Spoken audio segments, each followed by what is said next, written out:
दोस्तों, इससे पहले एक वीडियो मैं आपको दे चुका हूँ। अगर आपको नोटिफिकेशन नहीं मिला हो तो आप उसको जरूर से चेक करना। ब्रॉडर मार्केट को आप किस तरह से देखना चाहिए, किस तरह की अपॉर्चुनिटीज़ मिल सकती हैं, प्लस 2 कंपनीज़ है जिनके बारे में डिटेल में हमने बातचीत की है।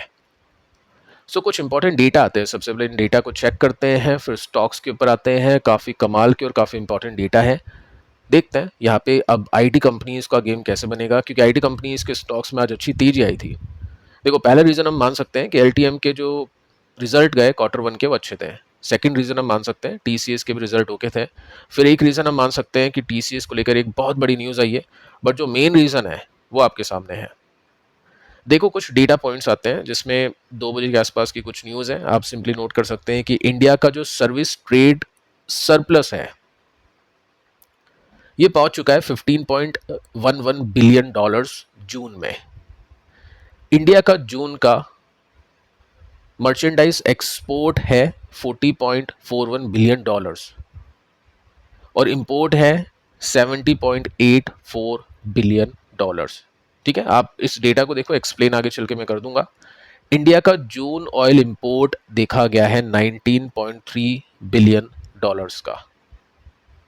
अब ऑयल इंपोर्ट के ऊपर हम बातचीत कर चुके हैं कि इस बार काफ़ी सस्ता पड़ा है तेल, क्योंकि प्राइसेस काफ़ी नीचे गए हैं। तो बहुत अच्छी बात है, ये पहले की कंपैरिजन में डेटा काफ़ी अच्छा दिखाई देगा। ये जो 2 डेटा पॉइंट्स है ये समझना काफ़ी इंपॉर्टेंट है। फर्स्ट अपन ऑयल के ऊपर आते हैं। ऑयल आप देख सकते हैं $19.3 बिलियन हमने खर्च किए जून में खरीदने के लिए, और काफ़ी ज़्यादा बिल है वैसे ये देखा जाए तो, क्योंकि पहले तो अपने को $60 समथिंग कुछ मिल रहा था, अभी $80 के आसपास है। और इंपोर्ट हम करते हैं 85%, जो भी अपना खर्चा है ऑयल का, उसकी रिक्वायरमेंट का 85% हम इंपोर्ट करते हैं, बाहर से लेते हैं, बाकी का हमको अपनी कंट्री से मिल जाता है।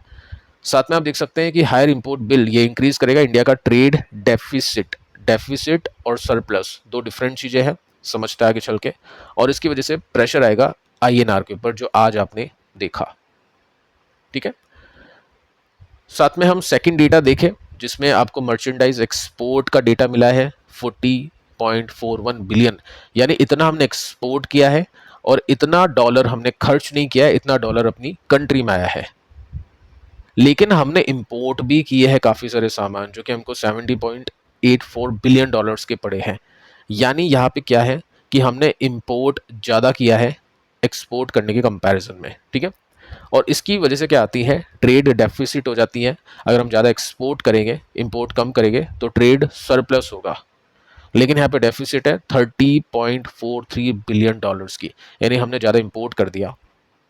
ठीक है, ये कोई सरप्राइज नहीं है, मार्केट को पता है, ये सालों से ये चीज़ें चली जा रही हैं कि हम इंपोर्ट ज़्यादा करते हैं, एक्सपोर्ट कम करते हैं, क्योंकि हमारा जो मेन फोकस है डोमेस्टिक मार्केट के ऊपर होता है, हमारी इकोनॉमी उसके बेसिस पे चलती है। लेकिन जितना ट्रेड डेफिसिट कम होता है उतना ही अच्छा माना जाता है। तो यहाँ पे उम्मीद के कंपैरिजन में काफ़ी अच्छा ट्रेड डेफिसिट आया है, यानी हमने एक्सपोर्ट काफ़ी अच्छा किया है, इंपोर्ट जितना डर था हमको उतना नहीं हुआ। तो ये काफ़ी अच्छा पॉइंट है। साथ में सबसे बड़ी बात दोस्तों ये है कि इंडिया का जो सर्विस ट्रेड सरप्लस है ये पहुंच चुका है $15.11 बिलियन।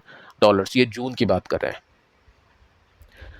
सर्विस का मतलब पता ही है आपको, सर्विस मतलब जो एक्सपोर्ट हम करते हैं सर्विस, जिसमें आईटी सर्विसेज आती हैं। ठीक है, यहाँ पे आप नीचे देख सकते हैं आईटी सर्विसेज है जो हम एक्सपोर्ट करते हैं, सॉफ्टवेयर है, कंसल्टिंग है, बीपीओ, ये हम इंपोर्ट भी करते हैं, एक्सपोर्ट भी करते हैं। ठीक है, सर्विसेज के अंदर ये आती है। इसका मतलब ये है कि हमने एक्सपोर्ट ज़्यादा किया है और ट्रेड सर्विस के अंदर सरप्लस ही होता है। कोई बड़ी बात नहीं है कि सरप्राइज हो गया कि हमने इस बार सरप्लस कर दिया। लेकिन ये जो नंबर है ना ये काफ़ी अच्छा है। पहले लोग डर रहते हैं कि आईटी सर्विसेज अपने एक्सपोर्ट कम कर रही है, जून के अंदर प्रॉब्लम चल रही है एआई को लेकर, लेकिन डेटा काफ़ी सही है, इतना बुरा नहीं है। तो बुरा नहीं है, इट मीन्स वो डेटा सही है। तो यहाँ पे ये भी एक रीज़न था आईटी कंपनीज के स्टॉक के चलने के पीछे का। गुड्स के मामले में हम पीछे हैं, जैसे चीन बहुत आगे है, ट्रेड सरप्लस आते हैं उसमें, लेकिन सर्विस के अंदर हम आगे हैं, हम सरप्लस निकालते हैं। ये एक रीज़न बना है आईटी कंपनी के स्टॉक्स के चलने के पीछे का, क्योंकि एलटीएम के नंबर सच्चा है तो एलटीएम चला है, लेकिन टीसीएस भी काफ़ी ऊपर जा चुका है, तो 4% के आसपास की तेजी बनी है।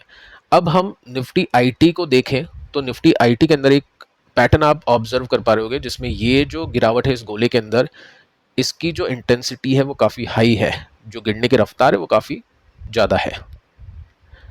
यहाँ पे जो गिरने की रफ्तार है वो अब स्लो पड़ चुकी है। तो ये एक डायरेक्शन होता है, ये एक हिंट होता है बॉटम आउट चीज़ों को होने का।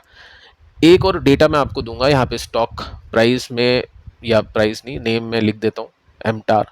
उसके अंदर इसका अपोजिट डेटा हमने देखा। मैंने आपको बताया था कि तीजी एकदम से बनी, उसके बाद में तीजी ठंडी पड़ी, इस बेसिस पे स्टॉक ऊपर जा रहा था।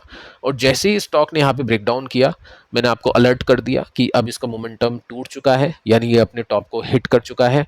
उसके बाद में कुछ मैनिपुलेशन हुआ, कुछ कंपनीज बोला नहीं कोई दिक्कत नहीं, उसके बाद में स्टॉक इस तरह से कर रहा था। आज फाइनली ब्रेकडाउन हो चुका है, लोअर सर्किट में जा चुका है। और आईटी कंपनीज में पैटर्न उल्टा है, तो थोड़ा सा ध्यान यहाँ पे हमको देना ही पड़ेगा।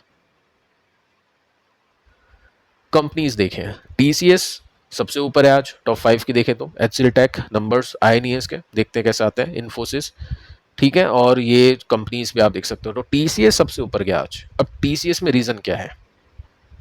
13 तारीख न्यूज आती है कि कंपनी और एबीबी, यानी टीसीएस और एबीबी अग्री करते हैं एक बहुत बड़ी लॉन्ग टर्म कॉन्ट्रैक्ट की, एनहांस करेगा global network operations using AI. ठीक है, लॉन्ग टर्म कॉन्ट्रैक्ट है, जहाँ पे डर रहा था मार्केट की अब तो काम कम आएगा, वहाँ पे इनके पास में बड़े बड़े लंबे कॉन्ट्रैक्ट्स आ रहे हैं। उसके बाद में बाइंग हो जाती है यहाँ पे 11:59 पर 49 करोड़ की ब्लॉक डील हो जाती है। ठीक है, स्टॉक फटता है ऊपर। साथ में आप देख सकते हैं यहाँ पे मेंशन कर रखा है कि एआई की वजह से नई अपॉर्चुनिटीज, नए बिजनेस यूनिट क्रिएट हो गए हैं। कंपनी क्या कर रही है, अब एक नया बिजनेस यूनिट यानी सब्सिडरी कंपनी बना दी है टीसीएस ने, और वो जो कंपनी होगी वो एआई वाला काम संभालेगी। अब इस कंपनी के लिए टीसीएस ने अपने ही एम्प्लॉयज में से 8,900 एम्प्लॉयज डिप्लॉय कर दी है। जो एआई इंजीनियर है वो इस कंपनी के ऊपर काम करना शुरू कर चुके हैं।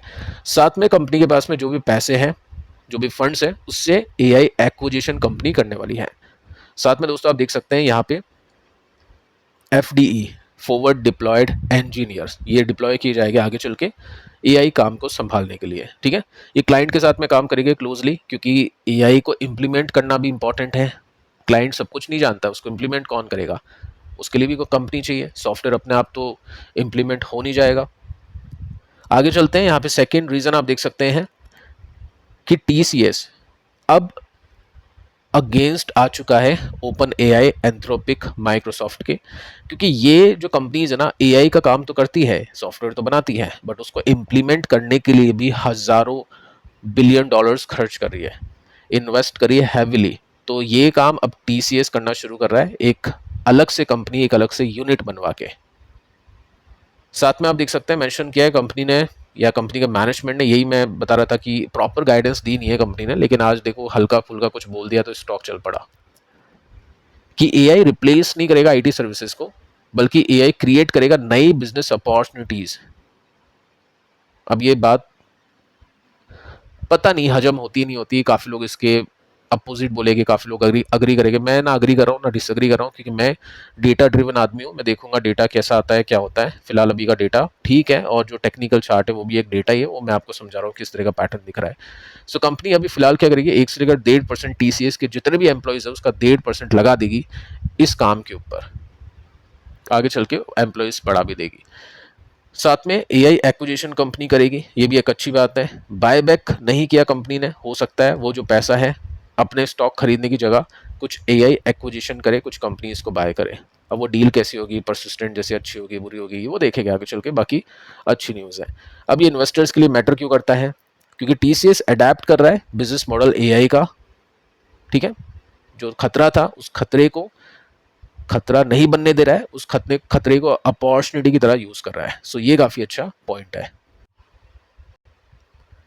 सो यहाँ पे आप नोट कर सकते हैं टीसीएस के स्टॉक ने तेजी पकड़ी, अभी एक रिवर्सल बाकी है सब में ऑलमोस्ट, जिसमें आप ले सकते हैं टीसीएस, उसके बाद में इन्फोसिस या निफ्टी आईटी का चार्ट आप देख सकते हैं, और निफ्टी आईटी के साथ में हम निफ्टी आईटी भी देख सकते हैं, क्योंकि कोई इन्वेस्टर नहीं समझता है कि क्या करे, तो फिर उसमें भी यही पैटर्न है। सो अपने बॉटम के नज़दीक है, जो लॉन्ग टर्म बॉटम है वो आपके सामने है,